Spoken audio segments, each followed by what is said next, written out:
सबको नमस्कार। हम मीराबाई के पद को देख रहे थे, उसमें दूसरा पैराग्राफ है। दूसरे पैराग्राफ को फिर एक बार आज हम देखेंगे।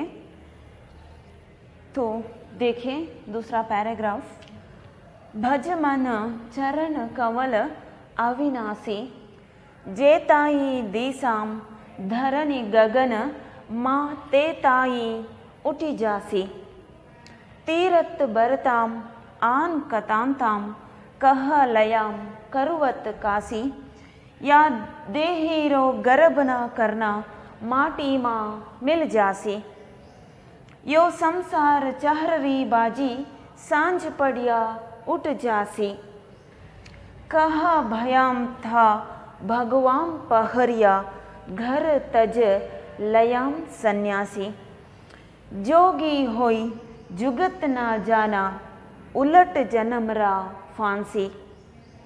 अरज करुंस अबला शाम तुम्हारी दासी। मेराम रे प्रभु गिरिधर नागर, कांटिया हमारे घांसी। इसमें जो कठिन शब्द है उसका अर्थ हम यहाँ देखेंगे। भज मन चरण कमल अविनाशी। भज, भज का अर्थ है स्मरण करना। किसका स्मरण करना? अविनाशी। अविनाशी, नाशी। अविनाशी मतलब नाश ना होने वाला। चरण कमल, कमल मतलब कमल, कमल फूल। जो कोमल कमल फूल है उस तरह से कोमल चरण वाले, चरण वाले अविनाशी श्री कृष्ण। जेताई दिशाम धरनी गगन। जेताई जो कुछ भी, दिशाम दिख रहा है, धरनी और गगन। धरनी मतलब यह भूमि, गगन मतलब आकाश अंबर। माँ ते ताई, इन शब्द का, इस शब्द का अर्थ है माँ ते ताई। इस शब्द का अर्थ है जो कुछ भी। उठी जासी, उठी जासी मतलब नाश होने वाला है। उठी, उठ जाने वाला है, नाश होने वाला है। तीरथ, तीर्थ मतलब तीर्थ यात्रा करना। पुण्य क्षेत्र में जाकर, तीर्थ स्थल जाकर या वहाँ जाके तीर्थ यात्रा करना। बरता मतलब व्रत करना। आन, आन का अर्थ है ध्यान। कतांताम, कतांताम मतलब कहानी कहना या पुराण की कहानी, पुराण के विचार बताना। कतांतम कह, कह मतलब कहना। लयाम करवत काशी, लयाम जाकर, कहाँ जाकर? काशी, काशी मतलब काशी। करवत, करवत मतलब करवट लेना। वह करवट लेने की एक सेवा होती है देवालय में या पुण्य क्षेत्र में, उसे करवट लेना या वह सेवा करना काशी जाकर। या देहीरो गर्भ ना करना। देही, देह पर, शरीर पर। रो का अर्थ है पर, देह पर या शरीर पर गर्भ, अहंकार या घमंड ना करना। माटी माँ मिल जासी। माटी मिट्टी में, मिल जासी मिल जाने वाला है। यो संसार, यो यह संसार। चहररी बाजी, चहर मतलब चिड़िया, बाजी चहररी चिड़ियों का, बाजी का अर्थ है खेल। सांझ पड़िया, सांझ शाम होते ही, सांझ होते ही, सांझ पड़ते ही, पड़िया मतलब पड़ते ही। उठ जासी, उठ जाने वाला है, खत्म होने वाला है, नाश होने वाला है। कहा भयाम था भगवान पहरिया।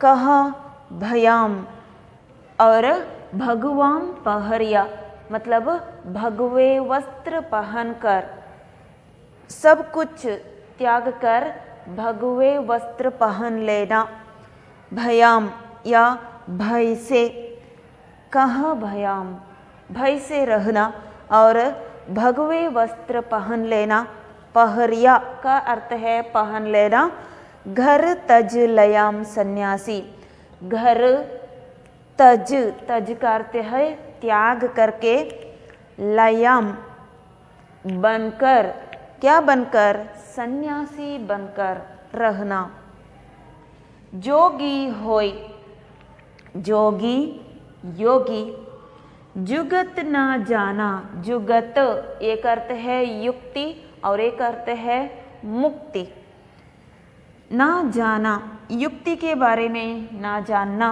या मुक्ति के बारे में ना जानना, उलट जन्म, उलट जन्म, जन्म मतलब जन्म, उलट जन्म मतलब पुनर्जन्म, फांसी, फांसी सजा, फांसी सजा, फांसी का अर्थ है फांसी सजा या दंड, उस तरह का एक जन्म मिलता है। अरज करुंस, अरज निवेदन करना, प्रार्थना करना या विनती करना, करुंस करना, अबला है, अबला शक्तिशाली नहीं है, वीक है, अबला है, श्याम श्री कृष्ण तुम्हारी दासी हूँ, तुम्हारी एक दासी हूँ, सब कुछ मैं तुम पर समर्पण किया हूँ। मीराम रे प्रभु, मीराम रे मीरा के प्रभु, गिरिधर नागर, गिरिधर गिरि को पर्वत को उठाने वाला श्री कृष्ण तुम मेरे प्रभु हो, इसलिए कांटा, कांटिया का अर्थ है कांटा, कांटा रूपी इस मारी मतलब मेरी, घांसी का अर्थ है बंधन, सांसारिक बंधन, कांटा रूपी सांसारिक बंधन से छुड़ा दो। तो देखते हैं इसका एक सारांश या भावार्थ। भज मन चरण कमल अविनाशी, इस पैराग्राफ में मीराबाई ने शरीर की नश्वरता के बारे में बताया है और हमें मुक्ति पाने के लिए क्या करना है उस विचार को भी बताया है। भज मन चरण कमल अविनाशी, हे मन तुम अविनाशी श्री कृष्ण को या अविनाशी श्री कृष्ण के चरण कमलों का स्मरण करो, उनका भजन करो। इस दुनिया में श्री कृष्ण ही एक अविनाशी व्यक्ति है, वही एक भगवान है जो नाश नहीं होता है, इसलिए हमें अविनाशी श्री कृष्ण के चरण कमलों का स्मरण करना चाहिए, उनका भजन करना चाहिए। मीराबाई कहती है अपने मन से और सभी से, दूसरों से भी कहती है तुम्हारा मन जो है वह अविनाशी श्री कृष्ण के चरण कमलों का स्मरण करना चाहिए। क्यों अविनाशी श्री कृष्ण का स्मरण करना चाहिए?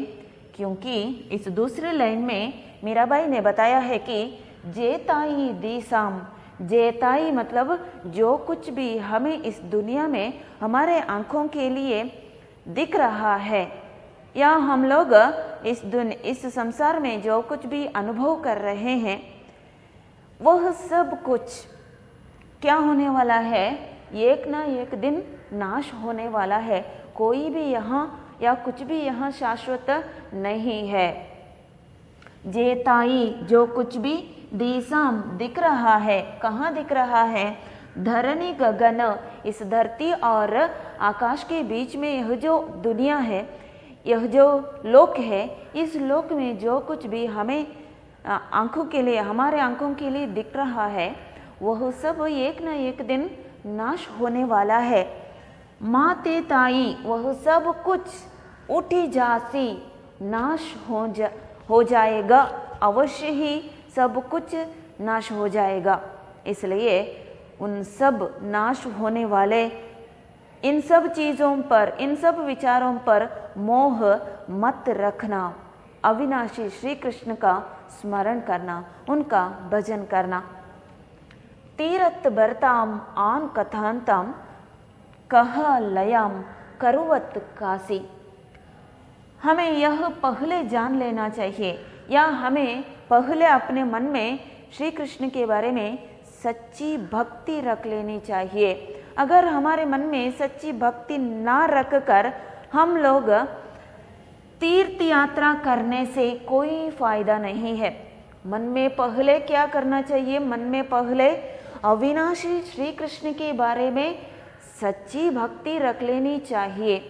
उनका स्मरण या उनके बारे में हमें तल्लीन होकर भजन करना चाहिए या स्मरण करना चाहिए। अगर हमारे मन में सच्ची भक्ति नहीं है तो ये सब करने से कोई फायदा नहीं है। क्या सब करने से? तीर्थ यात्रा करने से कोई फायदा नहीं है। व्रताम व्रत करने से कोई फायदा नहीं है। ध्यान करने से मन में सच्ची भक्ति नहीं है और दूसरों को दिखाने के लिए हम बैठकर ध्यान करें तो कोई फायदा नहीं है। कथांताम हमें पुराण की बातें कहने से या भगवान के कथाओं के बारे में पठन करने से कोई फायदा नहीं है। कहाँ लयम करवत काशी या काशी जाकर वहाँ करवट लेना, वहाँ एक सेवा करना, यह सब करने से कोई फायदा नहीं है। कब फायदा नहीं है? जब हमारे मन में भगवान श्री कृष्ण के बारे में सच्ची भक्ति नहीं है तो यह सब करने से कोई फायदा नहीं है। मन में सच्ची भक्ति रख कर ये सब करने से ज़रूर हमें फायदा होगा। तीर्थ यात्रा, व्रतम या व्रत, ध्यान, पुराण की बातें कहना, यह सब करने से, काशी जाना, वहाँ जाकर कुछ सेवा करना, यह सब करने से ज़रूर फायदा मिलेगा जब हमारे मन में सच्ची भक्ति हो तो। या देही रो गर्भ ना करना माटी माँ मिल जासी। हमें पहले अपने शरीर पर का जो घमंड है उसे त्यागना चाहिए। हमें अपने शरीर पर कभी भी घमंड या अहंकार नहीं करना चाहिए, क्योंकि यह शरीर जो है एक न एक दिन मिट्टी में मिल जाने वाला है। माटी माँ मिल जासी। कबीरदास ने भी बताया कि मिट्टी और कुम्हार का उदाहरण देकर कबीरदास ने क्या कहा? माटी कहे कुम्हार से तू क्या रौन दे मोय, एक दिन ऐसा होएगा मैं रौन दूंगी तोय। ऐसा कबीरदास ने बताया। इसका अर्थ क्या है? जब हमारे इस शरीर से हमारा जो प्राण है वह उड़ जाएगा तो यह शरीर कहाँ गिरता है? इस मिट्टी में गिरता है। इस मिट्टी में एक हो जाता है यह शरीर। तो हमारा जीवन जो है वह क्षणिक है। इस क्षणिक जीवन पर क्यों मोह रखते हो या इस क्षणिक जीवन पर क्यों अहंकार करते हो? इसलिए यहाँ पर भी मीराबाई कहती है अपने शरीर पर कभी भी अहंकार ना करना, क्योंकि यह शरीर नश्वर है, शाश्वत नहीं है, यह क्षणिक जीवन है। इसलिए अविनाशी श्री कृष्ण का स्मरण करना तो तुम्हें ही फायदा मिलेगा। यो संसार चहर रे बाजी सांझ पड़िया उठ जासी। यह संसार, यह जीवन कितना क्षणिक है उसके लिए उदाहरण दिया है मीराबाई ने यहाँ पर। चहर री बाजी, चिड़ियों का खेल जैसा है यह संसार। चिड़ियों का खेल कब शुरू होता है? सुबह होते ही, सूरज आते ही अपने घोंसले से बाहर आते हैं ये चिड़िया और अपना कलरव शुरू कर देते हैं सुबह होते ही। और कब खत्म होता है? सांझ पड़िया, शाम होते ही चिड़ियों का खेल खत्म हो जाता है। वे फिर एक बार अपने घोंसले चले जाते हैं। इसलिए यह संसार भी उतना ही क्षणिक है जितना चिड़ियों का खेल सुबह होते ही शुरू होता है और शाम होते ही खत्म होता है। उसी तरह मनुष्य का जीवन भी क्षणिक है। चिड़ियों का खेल जैसा है यह संसार। सांझ होते ही या कुछ दिनों के बाद सब कुछ खत्म हो जाएगा, सब कुछ नाश हो जाएगा, सब कुछ उठ जाता है। या हम लोग भी, कोई भी इस दुनिया में शाश्वत नहीं है। जो व्यक्ति यहाँ इस पृथ्वी पर आता है वह एक न एक दिन इस पृथ्वी से चले जाना ही पड़ेगा। तो इस क्षणिक जीवन पर मोह कभी भी मत रखना, अहंकार ना करना, अविनाशी श्री कृष्ण का स्मरण करना। कहाँ भयाम था भगवान पहरिया, घर तज लयाम सन्यासी। यहाँ पर कहाँ भयाम या भय से जीवन बिताना, या भगवान पहरिया भगवे वस्त्र पहन लेना, भगवे वस्त्र पहनकर, भगवे वस्त्र पहनकर और घर तज लयाम सन्यासी, और घर में जो पत्नी है या बच्चे हैं सबको त्याग कर भगवान को प्राप्त करने के लिए क्या बनना, सन्यासी बनना। बच्चों को त्याग कर या सन्यासी वेश धारण करना, सबको त्याग कर सन्यासी बनने से कोई फायदा नहीं है। पहले हमें क्या करना चाहिए, पहले अपने मन को शुद्ध रख लेना चाहिए और मन में शुद्ध भक्ति होनी चाहिए। शरीर का अहंकार जो है उसे छोड़ना चाहिए। सब कुछ है वह भगवान श्री कृष्ण का है। उस श्री कृष्ण पर अपना सब कुछ समर्पण करने के द्वारा, या हमें ऐसा समझ लेना चाहिए कि हम भगवान के दास हैं, वह समर्पण भाव जो है वह हमें आना चाहिए। ऐसा समझकर हमें सन्यासी बनने से या भगवे वस्त्र पहन लेने से ज़रूर फायदा मिलेगा। अगर हमारे मन में सच्ची भक्ति नहीं है, हमारा मन जो है शुद्ध नहीं है, या हमारे मन में सब कुछ भगवान का है, हमारा कुछ भी नहीं है, यह हमें समझे बिना, यह हमें समझ में आए बिना हम ये सब करने से कोई फायदा नहीं है। इसलिए मन को शुद्ध रखना चाहिए, सच्ची भक्ति होनी चाहिए और भगवान हमें ऐसा समझ लेना चाहिए कि हम भगवान के दास हैं, उन पर अपना सब कुछ समर्पित कर देना चाहिए, तभी हमें कुछ फायदा होगा इससे, सन्यासी बनने से या भगवे वस्त्र पहन लेने से। जोगी होई जुगत ना जाना, उलट जन्म रा फांसी। जोगी मतलब योगी बनना, योगा करने के द्वारा या अष्टांग मार्ग के द्वारा जो योगी बनना। जुगत न जाना, योगी बनकर भी जुगत मतलब युक्ति के बारे में ना जानना, या इसका दूसरा अर्थ है मुक्ति। मुक्ति कभी भी नहीं मिल सकती अगर हमारे मन में सच्ची भक्ति नहीं है तो, या शरीर पर का अहंकार हम नहीं छोड़ेंगे तो हम योगी बनने से कोई फायदा नहीं होगा।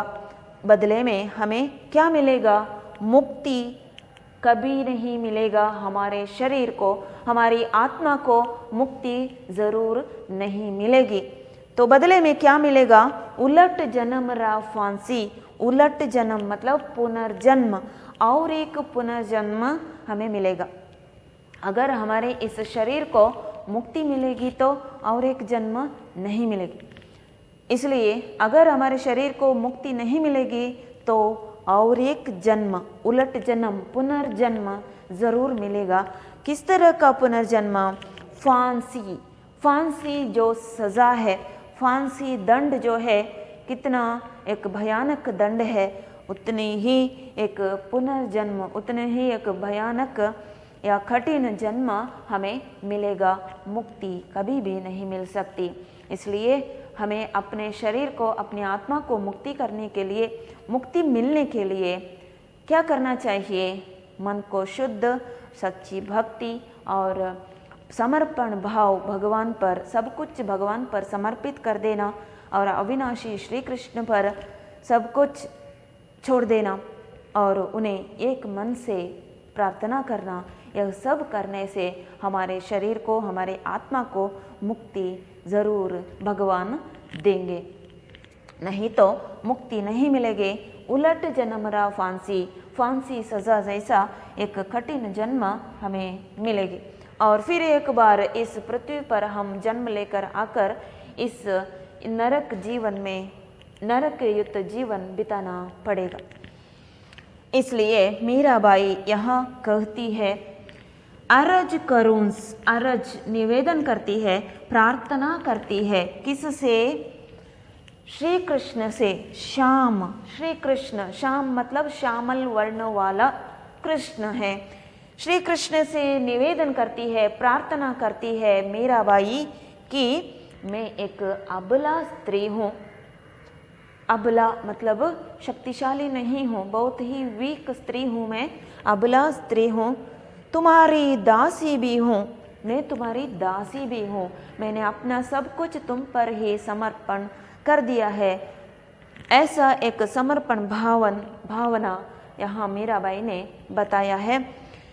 श्री कृष्ण से कहती है, निवेदन करती है, विनती करती है, मैं एक अबला स्त्री हूँ और तुम्हारी दासी भी हूँ। तुमसे मैं निवेदन करती हूँ कि मीराम रे प्रभु गिरिधर नागर, मीराबाई के प्रभु, मीराबाई के देव गिरिधर गोपाल, गिरिधर नागर श्री कृष्ण, हे प्रभु श्री कृष्ण, मुझे यह संसार किस तरह से लग रहा है? कांटा जैसा लग रहा है यह संसार। मुझे यह संसार बंधन लग रहा है। कांट्यारोपी सांसारिक बंधन, मारी मतलब मेरी, घांसी बंधन, कांट्या मतलब यह संसार मुझे कांटा जैसा लग रहा है, यह संसार मुझे कांटा जैसा चुभ रहा है, या यह संसार मुझे बंधन लग रहा है। मुझे इस सांसारिक या कांटा रूपी इस सांसारिक बंधन से मुझे छुड़ा दो, मुझे मुक्ति दिला दो। ऐसा मीराबाई श्री कृष्ण से प्रार्थना करती है या विनती करती है। ಈ ಪ್ಯಾರಾಗ್ರಾಫಲ್ಲಿ ಮೀರಾಬಾಯಿ ಅವರು ಶರೀರದ ನಶ್ವರತೆಯ ಬಗ್ಗೆ ಹೇಳಿರುವಂಥದ್ದು ಮತ್ತು ಶರೀರದ ಬಗ್ಗೆ ಇರುವಂಥ ಅಹಂಕಾರವನ್ನು ನಾವು ಬಿಟ್ಟು ಬಿಡಬೇಕು ಮತ್ತು ನಮ್ಮ ಶರೀರಕ್ಕೆ, ನಮ್ಮ ಆತ್ಮಕ್ಕೆ ಮುಕ್ತಿ ಸಿಗಬೇಕು ಅಂತಾದರೆ ನಾವು ಶ್ರೀಕೃಷ್ಣನನ್ನು ಒಂದು ನಿಜವಾದ ಭಕ್ತಿಯಿಂದ ಮನಸ್ಸನ್ನು ಶುದ್ಧವಾಗಿಟ್ಟುಕೊಂಡು ನಿಜವಾದ ಭಕ್ತಿಯಿಂದ ಅವನ ಸ್ಮರಣೆಯನ್ನು ಮಾಡಿದರೆ ನಮ್ಮ ಶರೀರಕ್ಕೆ, ನಮ್ಮ ಆತ್ಮಕ್ಕೆ ಮುಕ್ತಿ ಸಿಗ್ತದೆ ಅಂಥೇಳಿ, ಸಿಗಬಹುದು ಅಂತ ಮೀರಾಬಾಯಿ ಈ ಪ್ಯಾರಾಗ್ರಾಫಲ್ಲಿ ಹೇಳಿದ್ದಾರೆ. ಭಜಮನ ಚರಣ ಕಮಲ ಅವಿನಾಶಿ. ಮೀರಾಬಾಯಿಯವರು ಹೇಳ್ತಾರೆ, ಶ್ರೀಕೃಷ್ಣನನ್ನು, ಎಂತಹ ಶ್ರೀಕೃಷ್ಣ? ಅವಿನಾಶಿ, ನಾಶ ಇಲ್ಲದವನು, ಯಾವಾಗಲೂ ಶಾಶ್ವತವಾಗಿರುವಂತಹ ಶ್ರೀಕೃಷ್ಣನನ್ನು, ಅವನ ಚರಣ ಕಮಲಗಳು ಹೇಗಿವೆ? ಕಮಲದಂತಹ ಸುಂದರವಾದ ಹೂ ಕಮಲ, ಆ ಕಮಲದ ಹೂವಿನ ಹಾಗೆ ಸುಕೋಮಲವಾಗಿರುವಂತಹ ಶ್ರೀಕೃಷ್ಣನ ಚರಣಗಳನ್ನು ನಾವು ಸ್ಮರಿಸಬೇಕು, ನಾವು ಭಜಿಸಬೇಕು ಅಂಥೇಳಿ ಮೀರಾಬಾಯಿ ಇಲ್ಲಿ ಹೇಳ್ತಾರೆ. ಯಾಕೆಂತ ಹೇಳಿದ್ರೆ ಶ್ರೀಕೃಷ್ಣ ಅವಿನಾಶಿ, ಅವನಿಗೆ ಸಾವು ಇಲ್ಲ, ಅವನು ಶಾಶ್ವತ. ಅಂತಹ ಸಾವಿಲ್ಲದಂತಹ ಶಾಶ್ವತವಾಗಿರುವಂತಹ ಭಗವಂತ ಶ್ರೀಕೃಷ್ಣನನ್ನು, ಅವನ ಚರಣ ಕಮಲಗಳನ್ನು ನಾವು ಸ್ಮರಿಸಬೇಕು. ಯಾಕೆಂದರೆ ಇಲ್ಲಿ 2ನೇ ಲೈನಲ್ಲಿ ಹೇಳಿದ್ದಾರೆ, ಜೇತಾಯಿ ದೇಸಂ, ನಮ್ಮ ಕಣ್ಣುಗಳಿಗೆ ಈ ಪ್ರಪಂಚದಲ್ಲಿ, ಈ ಭೂಮಿ ಮತ್ತು ಆಕಾಶದ ನಡುವೆ ಇರುವಂತಹ ಈ ಒಂದು ಲೋಕ ಏನಿದೆ, ಈ ಒಂದು ಲೋಕದಲ್ಲಿ ನಮಗೆ ಕಾಣಿಸ್ತಾ ಇರುವಂತಹ, ಕಣ್ಣುಗಳಿಗೆ ಕಾಣಿಸ್ತಾ ಇರುವಂಥದ್ದೆಲ್ಲ ಅದು ಒಂದಲ್ಲ ಒಂದು ದಿನ ನಾಶ ಆಗುವಂಥದ್ದು. ಜೇತಾಯಿ ದೇಸಂ ಧರಣಿ ಗಗನ ಮಾತೆ ತಾಯಿ ಉಟಿಜಾಸಿ. ಎಲ್ಲವೂ ನಾವೇನು ಇಲ್ಲಿ ಅನುಭವಿಸ್ತಾ ಇದ್ದೇವೆ ಈ ಪ್ರಪಂಚದಲ್ಲಿ ಅಥವಾ ಈ ಲೋಕದಲ್ಲಿ, ಅದೆಲ್ಲವೂ ನಮ್ಮ ಕಣ್ಣಿಗೆ ಕಾಣಿಸುವಂಥದ್ದು, ನಾವು ಅನುಭವಿಸ್ತಾ ಇರುವಂಥದ್ದು, ನಮಗೆ ಖುಷಿ ಕೊಡುವಂಥದ್ದು ಎಲ್ಲವೂ ಸಹ ಒಂದಲ್ಲ ಒಂದು ದಿನ ನಾಶ ಆಗುವಂಥದ್ದು. ಹಾಗಾಗಿ ಅಂತಹ ನಾಶ ಆಗುವಂತಹ ವಿಚಾರಗಳ ಬಗ್ಗೆ ಅಥವಾ ನಾಶ ಆಗುವಂತಹ ಈ ಒಂದು ಜೀವನದ ಬಗ್ಗೆ, ಈ ಕ್ಷಣಿಕ ಜೀವನದ ಬಗ್ಗೆ ಯಾಕೆ ನಾವು ಮೋಹವನ್ನು ಇಟ್ಟುಕೊಳ್ಳುವಂಥದ್ದು? ಈ ಮೋಹವನ್ನು ಬಿಟ್ಟು ಬಿಡಬೇಕು, ಅವಿನಾಶಿಯಾದಂತಹ ಶ್ರೀಕೃಷ್ಣನನ್ನು ಸ್ಮರಿಸಬೇಕು ಅಂಥೇಳಿ ಹೇಳ್ತಾರೆ. ನಾವು ಅದನ್ನು ತಿಳ್ಕೊಳ್ಳದೆ, ಈ ನಮ್ಮ ಜೀವನ ಕ್ಷಣಿಕವಾದದ್ದು, ಈ ನಮ್ಮ ಶರೀರ ನಶ್ವರ, ಇದು ಒಂದಲ್ಲ ಒಂದು ದಿವಸ ಮಣ್ಣಿಗೆ ಸೇರಿ ಹೋಗುವಂಥದ್ದು ಅನ್ನೋ ವಿಚಾರವನ್ನು ತಿಳ್ಕೊಳ್ಳದೆ, ನಾವು ನಮ್ಮ ಶರೀರದ ಮೇಲೆ ಅಹಂಕಾರವನ್ನು ಇಟ್ಟುಕೊಂಡು ಅಥವಾ ನಮ್ಮ ಮನಸ್ಸನ್ನು ಶುದ್ಧವಾಗಿ ಇಟ್ಟುಕೊಳ್ಳದೆ, ಅದರಲ್ಲಿ ನಿಜವಾದ ಭಕ್ತಿಯನ್ನು ದೇವರ ಬಗ್ಗೆ ಇಟ್ಟುಕೊಳ್ಳದೆ, ನಾವು ತೀರ್ಥಯಾತ್ರೆಯನ್ನು ಮಾಡುವುದರಿಂದ ಅಥವಾ ವ್ರತವನ್ನು ಮಾಡುವುದರಿಂದ, ಧ್ಯಾನ ಮಾಡುವುದರಿಂದ ಅಥವಾ ಪುರಾಣದ ಬಗ್ಗೆ ಹೇಳುವುದರಿಂದ ಅಥವಾ ಕಾಶಿಗೆ ಹೋಗಿ, ಕಾಶಿ ಪುಣ್ಯಕ್ಷೇತ್ರ ತೀರ್ಥಕ್ಷೇತ್ರ, ಅಲ್ಲಿಗೆ ಹೋಗಿ ಕರ್ವತ್ ಅಂತ ಹೇಳಿದ್ರೆ ಅಲ್ಲಿ ಆ ಒಂದು ಸೇವೆಯನ್ನು ಮಾಡುವಂಥದ್ದು, ಉರುಳು ಸೇವೆಯನ್ನು ಕರ್ವತ್ ಅಂತ ಹೇಳಿದ್ರೆ ಕರ್ವಟ್ ಅಥವಾ ಉರುಳು ಸೇವೆ, ಆ ಉರುಳು ಸೇವೆಯನ್ನು ಮಾಡುವಂಥದ್ದು ಅಥವಾ ಬೇರೆ ಯಾವುದೇ ಪುಣ್ಯಕ್ಷೇತ್ರಕ್ಕೆ ಹೋಗುವಂಥದ್ದು, ಇದೆಲ್ಲವೂ ಪ್ರಯೋಜನಕ್ಕೆ ಬರಲಿಕ್ಕಿಲ್ಲ. ಹಾಗಾಗಿ ಏನು ಮಾಡಬೇಕು, ಮೊದಲು ನಾವು ನಮ್ಮ ಮನಸ್ಸನ್ನು ಶುದ್ಧವಾಗಿ ಇಟ್ಕೊಳ್ಬೇಕು ಮತ್ತು ಶರೀರದ ಬಗ್ಗೆ ಇರುವಂತಹ ಅಹಂಕಾರವನ್ನು ಬಿಟ್ಟು ಬಿಡಬೇಕು. ಅವಿನಾಶಿಯಾದಂಥ ಶ್ರೀಕೃಷ್ಣನನ್ನೇ ನಾವು ಭಜಿಸಬೇಕು, ಸ್ಮರಿಸಬೇಕು. ಆವಾಗ ಅದೆಲ್ಲವನ್ನು ಮಾಡಿದರೆ, ತೀರ್ಥಯಾತ್ರೆ, ವ್ರತ, ಧ್ಯಾನ ಇದೆಲ್ಲವನ್ನು ಮಾಡಿದರೆ ನಮಗೆ ಪ್ರಯೋಜನ ಆಗಬಹುದು. ಯಾ ದೇಹಿರೋ ಗರಬನ ಕರ್ಣ ಮಾಟಿಮಾ ಮೆಲಜಾಸಿ. ಹಾಗೆಯೇ ನಾವು ನಮ್ಮ ಶರೀರದ ಬಗ್ಗೆ ಇರುವಂತಹ ಅಹಂಕಾರ ಅದನ್ನು ಸಹ ಬಿಟ್ಟು ಬಿಡಬೇಕು. ಯಾಕೆಂತ ಹೇಳಿದರೆ ಈ ಶರೀರ ಒಂದಲ್ಲ ಒಂದು ದಿವಸ ಏನಾಗ್ತದೆ, ಮಣ್ಣಿಗೆ ಸೇರಿ ಹೋಗುವಂಥದ್ದು. ಯಾರೂ ಕೂಡ ಈ ಪ್ರಪಂಚದಲ್ಲಿ ಶಾಶ್ವತ ಅಲ್ಲ. ಯಾರೆಲ್ಲ ಈ ಪ್ರಪಂಚಕ್ಕೆ ಬಂದಿದ್ದಾರೋ, ಹುಟ್ಟಿ ಬಂದಿದ್ದಾರೋ ಅವರೆಲ್ಲರಿಗೂ ಒಂದಲ್ಲ ಒಂದು ದಿವಸ ಸಾವಂತು ನಿಶ್ಚಿತ. ಹಾಗಾಗಿ ಈ ಶರೀರದ ಮೇಲೆ ನಮಗೇನು ಅಹಂಕಾರ ಇದೆ, ಆ ಅಹಂಕಾರವನ್ನು ಬಿಟ್ಟು ಬಿಡಬೇಕು. ಇದು ಕ್ಷಣಿಕ ಜೀವನದ ಬಗ್ಗೆ ನಾವು ಯಾವತ್ತೂ ಮೋಹವನ್ನು ಇಟ್ಟುಕೊಳ್ಬಾರ್ದು ಅಂಥೇಳಿ ಇಲ್ಲಿ ಮೀರಾಬಾಯಿಯವರು ಹೇಳ್ತಾರೆ. ಯೋ ಸಂಸಾರ ಚಹರರಿ ಬಾಜಿ ಸಾಂಜ್ ಪಡಿಯ ಒಟ್ಟು ಜಾಸಿ. ಇನ್ನೊಂದು ಉದಾಹರಣೆಯನ್ನು ಕೊಟ್ಟಿದ್ದಾರೆ ಈ ನಮ್ಮ ಜೀವನದ ಬಗ್ಗೆ. ಈ ನಮ್ಮ ಸಂಸಾರ ಏನಿದೆ ಅಥವಾ ನಮ್ಮ ಜೀವನ ಏನಿದೆ, ಇದು ಹಕ್ಕಿಗಳ ಆಟ ಇದ್ದ ಹಾಗೆ. ಚಹರರಿ ಬಾಜಿ, ಹಕ್ಕಿಗಳ ಆಟ ಇದ್ದ ಹಾಗೆ. ಹಕ್ಕಿಗಳ ಆಟ ಯಾವಾಗ ಶುರುವಾಗ್ತದೆ? ಬೆಳಗ್ಗೆ ಎದ್ದ ತಕ್ಷಣ ಹಕ್ಕಿಗಳು ತಮ್ಮ ಗೂಡಿಂದ ಹೊರಗೆ ಬಂದು ತಮ್ಮ ದಿನದ ಕೆಲಸಗಳನ್ನು ಶುರು ಮಾಡ್ತವೆ. ಹಾಗೆಯೇ ಸಂಜೆ ಆಗ್ತಾ ಇದ್ದ ಹಾಗೆಯೇ ಈ ಹಕ್ಕಿಗಳು ತಮ್ಮ ಕೆಲಸವನ್ನು ನಿಲ್ಲಿಸಿ ವಾಪಸ್ ತಮ್ಮ ಗೂಡಿಗೆ ಹೋಗ್ತವೆ, ಗೂಡನ್ನು ಸೇರಿಕೊಳ್ತವೆ. ಅಷ್ಟು ಕ್ಷಣಿಕವಾದದ್ದು ನಮ್ಮ ಜೀವನ ಕೂಡ.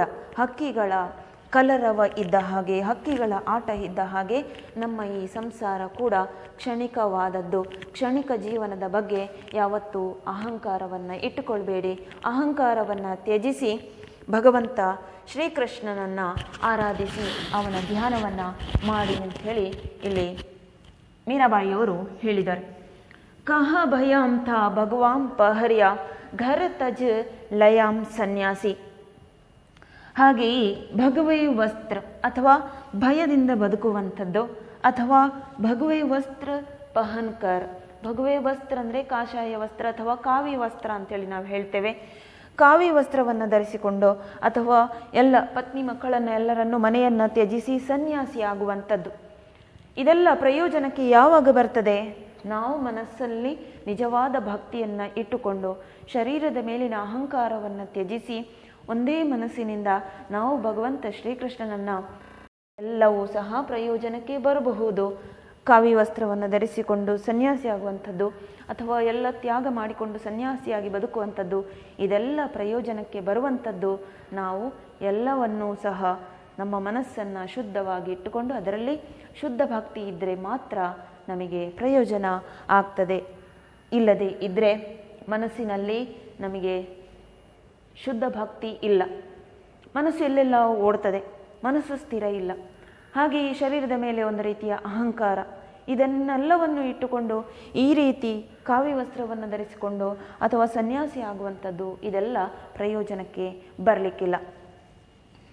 ಜೋಗಿ ಹೋಯ್ ಜುಗತ್ ನ ಜಾನ ಉಲಟ್ ಜನಮರ ಫಾನ್ಸಿ. ಹಾಗೆಯೇ ಯೋಗಿ ಆಗುವಂಥದ್ದು ಅಷ್ಟಾಂಗ ಮಾರ್ಗಗಳ ಮೂಲಕ ಯೋಗಿ ಆಗುವಂಥದ್ದು ಅಥವಾ ಆ ಮೂಲಕ ದೇವರನ್ನು ಕಾಣಬಹುದು ಅಂಥೇಳಿ ತಿಳ್ಕೊಳ್ಳುವಂಥದ್ದು. ಮನಸ್ಸಿನಲ್ಲಿ ಅಹಂಕಾರ, ಶರೀರದ ಬಗ್ಗೆ ಅಹಂಕಾರ, ನಿಜವಾದ ಭಕ್ತಿ ಇಲ್ಲ, ಸುಳ್ಳು ಭಕ್ತಿ ಅಥವಾ ಅಶುದ್ಧ ಭಕ್ತಿ, ಈ ರೀತಿಯಾದಂತಹ ಭಕ್ತಿಯನ್ನು ಇಟ್ಟುಕೊಂಡು ಈ ಯೋಗಿ ಆದರೆ ಸಹ ಏನೂ ಪ್ರಯೋಜನ ಆಗಲಿಕ್ಕಿಲ್ಲ. ಯುಕ್ತಿಯ ಬಗ್ಗೆ ಅಥವಾ ಮುಕ್ತಿಯ ಬಗ್ಗೆ ನಾವು ತಿಳ್ಕೊಳ್ಳದೇ ಇದ್ದರೆ ನಮ್ಮ ಜೀವನ ಸಾರ್ಥಕ ಅನಿಸ್ಕೊಳ್ಳೋದಿಲ್ಲ. ಜುಗತ್ ಅಂತ ಹೇಳಿದ್ರೆ ಮುಕ್ತಿ. ನಮ್ಮ ಶರೀರಕ್ಕೆ ನಮ್ಮ ಆತ್ಮಕ್ಕೆ ಮುಕ್ತಿ ಸಿಗಬೇಕು ಅಂತಾದರೆ ನಾವು ಏನು ಮಾಡಬೇಕು? ಅವಿನಾಶಿ ಶ್ರೀಕೃಷ್ಣನ ಸ್ಮರಣೆ ಮಾಡಬೇಕು, ಶುದ್ಧ ಭಕ್ತಿಯಿಂದ ಅವನನ್ನು ಭಜಿಸಬೇಕು. ಜುಗತ್ ನ ಜಾನ ಉಲಟ್ ಜನಮರ ಫಾನ್ಸಿ. ನಾವು ನಮ್ಮ ಶರೀರಕ್ಕೆ ನಮ್ಮ ಆತ್ಮಕ್ಕೆ ಮುಕ್ತಿ ಸಿಗಬೇಕು ಅಂತಾದರೆ ಏನು ಮಾಡಬೇಕು? ಅವಿನಾಶಿ ಶ್ರೀಕೃಷ್ಣನ ಸ್ಮರಣೆಯನ್ನು ಮಾಡಬೇಕು. ಮುಕ್ತಿ ನಮಗೆ ಯಾವಾಗ ಸಿಗೋದಿಲ್ಲ? ನಮ್ಮ ಮನಸ್ಸಿನಲ್ಲಿ ಶುದ್ಧ ಭಕ್ತಿ ಇಲ್ಲದೆ ಇದ್ದರೆ, ನಾವು ಶ್ರೀಕೃಷ್ಣನನ್ನ ಒಂದು ಸಮರ್ಪಣಾ ಭಾವದಿಂದ ಆರಾಧನೆಯನ್ನು ಮಾಡದೇ ಇದ್ದರೆ, ನಮ್ಮಲ್ಲಿ ಸಮರ್ಪಣಾ ಭಾವನೆ ಇರಬೇಕು. ಎಲ್ಲವೂ ಸಹ ಭಗವಂತ ಶ್ರೀಕೃಷ್ಣನದ್ದು ಅನ್ನುವ ಆ ರೀತಿಯ ಒಂದು ದಾಸತ್ವ ಭಾವನೆ ಇರಬೇಕು. ಆವಾಗಲೇ ನಮಗೆ ಮುಕ್ತಿ ಸಿಗ್ತದೆ. ಇಲ್ಲದೆ ಹೋದರೆ ಉಲಟ್ ಜನ್ಮ ಅಂತ ಹೇಳಿದ್ರೆ ಪುನರ್ಜನ್ಮ. ಮುಕ್ತಿ ಸಿಗದೇ ಇದ್ದರೆ ಇನ್ನೊಂದು ಜನ್ಮ ಲಭಿಸ್ತದೆ. ಎಂತಹ ಪುನರ್ಜನ್ಮ? ಫಾನ್ಸಿ ಶಿಕ್ಷೆ, ಗಲ್ಲು ಶಿಕ್ಷೆ ಎಂತಹ ಒಂದು ಕಠಿಣವಾದ ಶಿಕ್ಷೆ, ನರಕಯಾತನೆಯನ್ನು ಕೊಡುವಂತಹ ಗಲ್ಲು ಶಿಕ್ಷೆ. ಆ ರೀತಿಯ ಒಂದು ಕಠಿಣವಾದಂತಹ ಪುನರ್ಜನ್ಮ ನಮಗೆ ಸಿಗಬಹುದು ಒಂದು ವೇಳೆ ನಮಗೆ ಮುಕ್ತಿ ಸಿಗದೇ ಇದ್ದರೆ. ಮುಕ್ತಿ ಸಿಕ್ಕಿದ್ರೆ ಮತ್ತೊಂದು ಜನ್ಮ ಇಲ್ಲ. ಹಾಗಾಗಿ ಮುಕ್ತಿಗೋಸ್ಕರ, ನಮ್ಮ ಶರೀರ ನಮ್ಮ ಆತ್ಮದ ಮುಕ್ತಿಗೋಸ್ಕರ ನಾವು ಭಗವಂತ ಶ್ರೀಕೃಷ್ಣ, ಅವಿನಾಶಿ ಶ್ರೀಕೃಷ್ಣನ ಸ್ಮರಣೆಯನ್ನು ಮಾಡಬೇಕು. ಅವನ ಮೇಲೆ ಎಲ್ಲವನ್ನೂ ಸಹ ಅರ್ಪಣೆಯನ್ನು ಮಾಡಬೇಕು ಮತ್ತು ಆ ಒಂದು ದಾಸತ್ವ ಭಾವನೆ ನಮ್ಮಲ್ಲಿ ಇರಬೇಕು. ಮತ್ತು ಭಕ್ತಿ, ಒಂದು ಶುದ್ಧ ಭಕ್ತಿ ನಮ್ಮಲ್ಲಿ ಇದ್ದರೆ ಮಾತ್ರ ನಮಗೆ ಈ ಮುಕ್ತಿಯನ್ನು ದೇವರು ಕೊಡಿಸ್ತಾನೆ. ಅರಜ್ ಕರೋನ್ಸ್ ಅಬಲ ಶ್ಯಾಮ್ ತುಮಾರಿ ದಾಸಿ. ಇಲ್ಲಿ ಮೀರಾಬಾಯಿಯವರು ಶ್ರೀಕೃಷ್ಣನಲ್ಲಿ ಪ್ರಾರ್ಥನೆ ಮಾಡ್ತಾರೆ ಅಥವಾ ನಿವೇದನೆಯನ್ನು ಮಾಡ್ಕೊಳ್ತಾರೆ. ಏನು ಅಂತ ಹೇಳಿ? ಅಬಲ ಶ್ಯಾಮ್ ತುಮಾರಿ ದಾಸಿ, ನಾನೊಬ್ಬಳು ಅಬಲೈ ಸ್ತ್ರೀ, ಹಾಗೂ ತುಮಾರಿ ದಾಸಿ, ನಿನ್ನ ದಾಸಿ ಕೂಡ ನಾನಾಗಿದ್ದೇನೆ. ಒಬ್ಬಳು ಅಬಲ ಸ್ತ್ರೀಯಾಗಿದ್ದೇನೆ ಹಾಗೂ ನಿನ್ನ ದಾಸಿಯೂ ಆಗಿದ್ದೇನೆ. ದಾಸಿ ಅಂತ ಹೇಳಿದ್ರೆ ಇಲ್ಲಿ ಮೀರಾಬಾಯಿಯವರು ತಮ್ಮದೆಲ್ಲವನ್ನೂ ಸಹ ಕೃಷ್ಣನ ಮೇಲೆ ಸಮರ್ಪಣೆಯನ್ನು ಮಾಡಿದ್ದಾರೆ. ಶ್ರೀಕೃಷ್ಣನೇ ಸರ್ವಸ್ವ ಅನ್ನುವ ಆ ಒಂದು ಭಾವನೆಯನ್ನು ತಮ್ಮ ಮನಸ್ಸಿನಲ್ಲಿ ತಂದುಕೊಂಡಿದ್ದಾರೆ. ತನ್ನದು ಏನೂ ಅಲ್ಲ, ಅಥವಾ ಈ ಪ್ರಪಂಚದಲ್ಲಿ ನಾವೇನು ತಿಳ್ಕೊಂಡಿರ್ತೇವೋ ಅದು ತನ್ನದು, ಇದು ತನ್ನದು, ಅವರು ತನ್ನವರು, ಇವರು ತನ್ನವರು. ಆದರೆ ನಿಜವಾಗಿಯೂ ಯಾರಿಗೆ ಯಾರೂ ಕೂಡ ಇಲ್ಲ. ಇದ್ದಾರೆ ಅಂತಾದರೆ ಅದು ಭಗವಂತ ಶ್ರೀಕೃಷ್ಣ ಮಾತ್ರ. ಆ ರೀತಿಯ ಒಂದು ಭಾವನೆಯಿಂದ ಇಲ್ಲಿ ಮೀರಾಬಾಯಿಯವರು ಹೇಳ್ತಾರೆ, ತಾನು ನಿನ್ನ ದಾಸಿ ಹಾಗೂ ಅಬಲ ಸ್ತ್ರೀ, ಅಬಲೆ ಆಗಿದ್ದೇನೆ ಹಾಗೂ ನಿನ್ನ ದಾಸಿಯೂ ಆಗಿದ್ದೇನೆ. ಮೀರಾ ಅಮರೇ ಪ್ರಭು ಗಿರಿಧರ್ ನಾಗರ್, ಮೀರಾಬಾಯಿಯ ದೇವರು ಅಥವಾ ಪ್ರಭು ಗಿರಿಧರ್ ನಾಗರ್ ಶ್ರೀಕೃಷ್ಣ. ಅವನಲ್ಲಿ ಮೀರಾಬಾಯಿ ನಿವೇದನೆ ಮಾಡ್ಕೊಳ್ತಾರೆ. ಏನು ಅಂತ ಹೇಳಿದ್ರೆ, ಕಾಂಟ್ಯಾಮಾರಿ ಘಾನ್ಸಿ, ಈ ಒಂದು ಸಂಸಾರ, ಈ ಮುಳ್ಳಿನಂತಹ ಸಂಸಾರ, ಈ ಸಂಸಾರ ನನಗೆ ಮುಳ್ಳಿನ ರೀತಿಯಲ್ಲಿ ಚುಚ್ಚುತ್ತಾ ಇದೆ. ಇದು ನನಗೆ ಮುಳ್ಳು ಅಂತ ಅನಿಸ್ತಾ ಇದೆ. ಹಾಗಾಗಿ ಈ ಒಂದು ಮುಳ್ಳಿನಂತಹ ಈ ಒಂದು ಸಂಸಾರ ಅಥವಾ ಈ ಸಂಸಾರ ನನಗೆ ಬಂಧನ ಅಂತೇಳಿ ಅನಿಸ್ತಾ ಇದೆ. ಮಹಾರಿ ಘಾನ್ಸಿ ಅಂತ ಹೇಳಿದ್ರೆ ಬಂಧನ, ಇದು ನನಗೆ ಬಂಧನ ಅಂಥೇಳಿ ಅನಿಸ್ತಾ ಇದೆ. ಈ ಸಂಸಾರ ಬಂಧನದಿಂದ ನನ್ನನ್ನೊಮ್ಮೆ ಮುಕ್ತಿಗೊಳಿಸು ಅಂಥೇಳಿ ಮೀರಾಬಾಯಿಯವರು ಶ್ರೀಕೃಷ್ಣನಲ್ಲಿ ಪ್ರಾರ್ಥನೆ ಮಾಡ್ಕೊಳ್ತಾರೆ. ಅವರ ಹತ್ರ, ದೇವರ ಹತ್ರ ಬೇಡಿಕೊಳ್ತಾರೆ, ಸಂಸಾರ ಬಂಧನದಿಂದ ನನ್ನನ್ನೊಮ್ಮೆ ಬಿಡಿಸು, ನನಗೆ ಮುಕ್ತಿಯನ್ನು ಕೊಡು ಅಂಥೇಳಿ ನಿವೇದನೆಯನ್ನು ಮಾಡಿಕೊಳ್ತಾ ಇದ್ದಾರೆ ಮೀರಾಬಾಯಿಯವರು. ಇನ್ನು ಪ್ರಶ್ನೆಗಳಿಗೆ ಉತ್ತರವನ್ನು ನೋಡೋಣ. मीराबाई ने किसे अपना आराध्य माना? श्री कृष्ण को अपना आराध्य माना अथवा गिरिधर गोपाल को अपना आराध्य माना. दूसरा प्रश्न, मीराबाई ने किसके लिए सारा जग छोड़ा? मीराबाई ने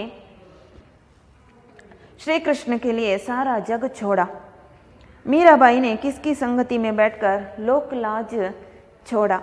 साधु लोगों की संगति में बैठकर लोकलाज छोड़ा. मीराबाई ने कृष्ण प्रेम को किससे सींचा? मीराबाई ने आंसुओं से या अश्रु जल से कृष्ण प्रेम को सींचा. विष का प्याला किसने भेजा था? विष का प्याला देवर राणा ने भेजा था. मीराबाई की लगन किस में लगी है? मीराबाई की लगन गिरिधर गोपाल में या श्री कृष्ण में लगी है. श्री कृष्ण के चरण कमल कैसे हैं? वहाँ पर दिया गया है कि श्री कृष्ण के चरण कमल अविनाशी हैं. किसका घमंड नहीं करना चाहिए? अपने शरीर पर घमंड नहीं करना चाहिए। यह संसार किसका खेल है? यह संसार चिड़ियों का खेल है। चहररेबाजी चिड़ियों का खेल है। और लास्ट प्रश्न, मीराबाई किन बंधनों को नष्ट करने के लिए प्रार्थना करती है? मीराबाई सांसारिक बंधनों को नष्ट करने के लिए प्रार्थना करती है। तो यह था मीराबाई का पद। हम अब आगे की क्लास में मिलेंगे। सबको धन्यवाद।